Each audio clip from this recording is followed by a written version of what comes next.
Alright, what I'm doing right now is I'm replacing this fuel cylinder unit, which I've done in all my boats.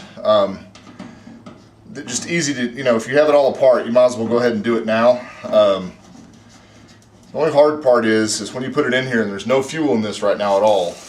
So the fuel float wants to hang perfectly down, and it makes it hard to get in there. So what you have to do is you have to put it in there, kind of flick it, and then push down at the exact same time to get it to work right. And then once we get this screwed down, we're going to tilt the tank over and do it that way. Now, you could turn the tank on its side, you could turn the tank upside down. There's a couple of ways to do it. It's just I've kind of learned it's real easy just to kind of flick it. It just takes you a couple of times, and then you're not hanging upside down or something like that. So this is just a standard molar fuel cylinder unit made for 6 to 12 inch tanks, and this is right at 12 inches, so it works out perfect. And we're going to screw it in there. Make sure you always use a new gasket and the new screws that come with it, because they actually have a sealant on them. And I learned this in the Sea Ray, is that you must hook the ground onto the ground of the tank and the ground of the boat, because otherwise it doesn't complete a circuit, and therefore you don't, doesn't work right. What you can see here is our classic rubber strips. I just put down 3 rows here, it'll be perfectly fine. You notice I cut the center section out and I left them a little bit off of each side here. So therefore it allows water, if water happens to get down in here, there's actually a hole right there for a vent. And if somebody left the cover off of this, water would make it down inside of here on top of the tank. So we're just adding a little bit of extra protection so water doesn't sit. Doesn't matter if it gets wet, it's a matter of draining the water off. That's the big thing. So we got those done. What we're going to do is just run a little bead of PL glue on it, set them down in there, and I'm going to drop the tank in there, and then we're going to slide strips on either side, because it's kind of a snug fit. That way the gas tank is held nice and straight. And then we have some cross braces that go across on top, and then one at the very front up there to keep it so if something happens, that tank doesn't slide forward out of there. But once you put this thing in there and you bolt it down, or not bolt it down, you put fuel in it, it's not going to move that easily. So we're just trying to make sure that it's not going to go anywhere. Well, we got a little bit of work done today. Last time you saw me there, I was putting in that little fuel cylinder, and all we did was just set the tank in and then put basically rubber isolators all the way around it. Let me get in here and see if I can show you. You see that piece right there? We just basically glued in those rubber pieces all the way around the tank, set the thing in there, screwed in our cross brace. We also have a cross brace down there, which I PL glued in and then put in a little bit of PL around it to hold it. And we screwed it on both sides. And then we proceeded to wrestle with this red carpet. And I tell you, I'm not a fan of carpet. It was very hard to lay in this bow section. Now I realize this is not going to be seen by anybody, but man, Dad and I were really freaking out about making it look perfect. And we couldn't do it without seaming it right in the middle. And I figured, okay, let's pick a place you won't see it ever, even if you stick your head in the little bitty hole that's going to be right here to shove your skis and everything into. So we basically, we laid down contact cement on this side and the carpet side. And then what we did is we basically created a little line of a wrinkle, and then we cut down the wrinkle, overlapped it, and then cut all the way down the overlap. And then what that did is that created a semi-decent seam. It's really, really tough to cut it on a vertical like that. So we did it on both sides in the exact same place so it looks the same. And then we came back here and we just wrapped it around all the way around and did on up and over, so that way the top of this cap sits on the carpet, doesn't sit on bare wood. And then it stops right here, because that is where our bulkhead is going to go. There's going to be a bulkhead leading there, and it's going to be tabbed into the hull on either side. And I'm going to have cleats we're going to screw into with the bulkhead itself. And then that is where the console attaches to. So everything's coming together well. We went and purchased some stuff. I got all new hoses for the gas tank. I got, of course, the fuel cylinder unit. We decided to go ahead and replace the whole bow eye assembly. I was messing around with it and it was loose. Tried to tighten it up and it snapped off. So guess what? We're going to go get a brand new one. So we're going to replace everything. There is nothing going to be, here's the whole gas tank assembly. We got this. It comes with a new filler neck, which we're going to replace. It comes with a vent hose and the filler hose. I think this whole thing was close to $70, so it's kind of expensive. This stuff is ridiculously expensive for fuel fill stuff. But that way everything we know is new. There is going to be almost nothing old in this boat whatsoever. So anyway, that's all we're going to do tonight. We're going to go inside, sit down, and eat some dinner, and we'll tackle this again on Saturday. All right, what we're doing now is I just made me a template. You may ask what for? Well, it's the bulkhead that goes up underneath here. We had a couple of brainstorming sessions to how to get this in here correctly. And what we're going to do is, this is the bottom side. You'll see how this fits in right here. Just like that. We're going to make that out of 1/2 inch ply.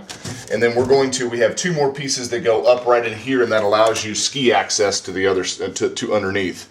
I'm kind of debating on whether or not to even build that ski part, just because it really is kind of redundant.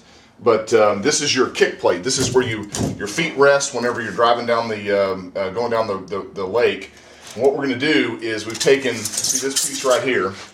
This is a 2x2 and another 2x2 cut at an angle. And that's going to serve 2 purposes. It's going to keep the tank from moving backwards, which I don't think we're going to have to worry about, but at least it'll help. We're going to glue that down. Of course, we're going to treat it and paint it and all that stuff first. Glue it down and then screw down from either side.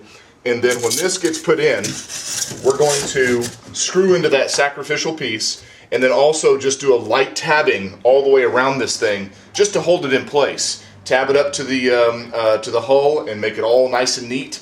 And then that way it'll give us also a spot for the console, because the console goes here and this console screws to this piece here.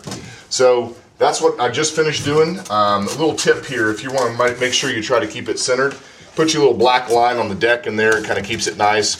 It does not have to be perfect as far as following every single contour, but because you're going to basically tab it in, we'll put a little bit of peanut butter or PL in there, let that dry up, and call it a day. I decided to go ahead and build the upper parts.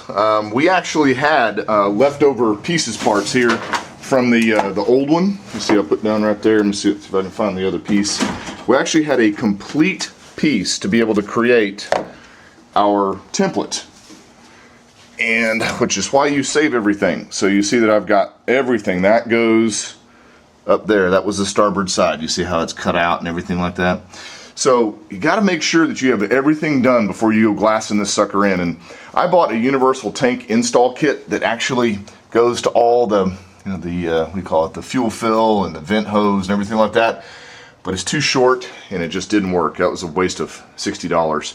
So we're going to go up and get actual longer fuel hose, vent line, all that kind of stuff, and use that. I didn't have the, I guess I just didn't measure right, and I know I do make mistakes, but anyway, let me bring you up to speed of what's going on here besides this. We kind of got out here this morning, got a little rambunctious, and decided, hey, let's get this stuff cut, and it's done, so we're going to pull this out, trace it, and cut it out of wood, and then test fit it again, just to make sure. But we've got let me see if I can get out of here without killing myself. Ooh. We got the cap completely installed. So we lowered it down permanently and screwed it down. So we do not have our hoist system anymore going. It went on perfectly. All the holes lined up, with the exception, we had a problem back here in the back. It was shifted one way, like the cap had kind of gotten twisted a teensy bit.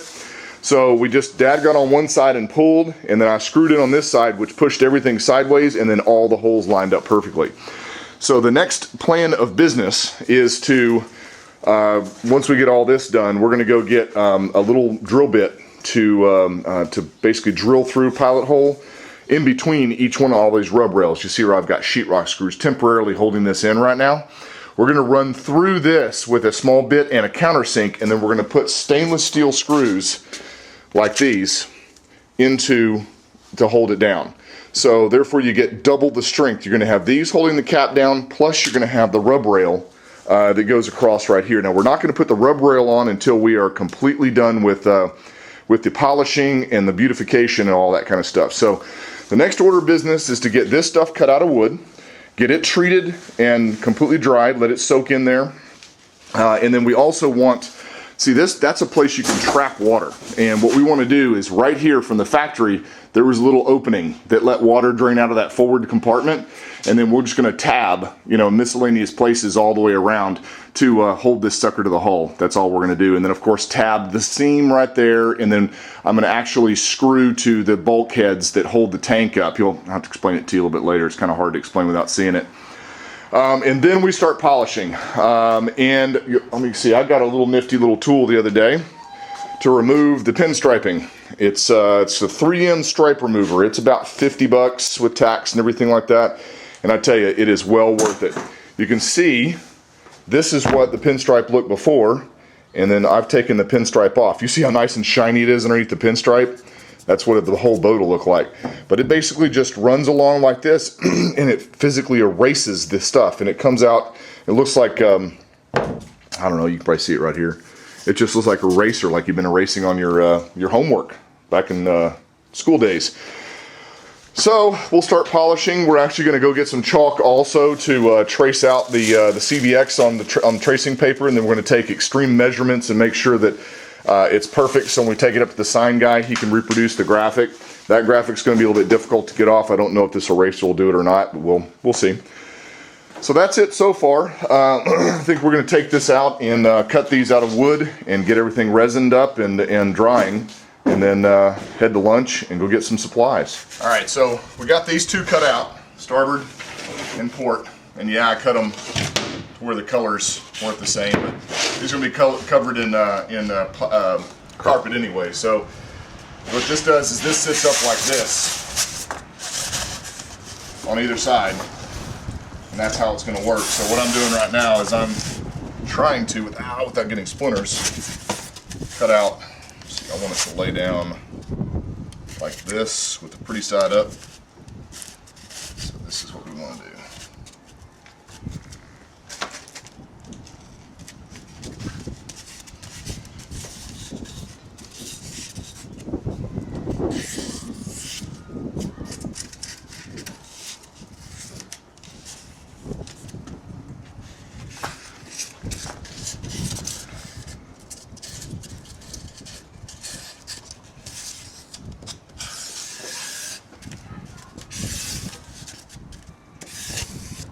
Alright, grab the circle and the jigsaw and go to town.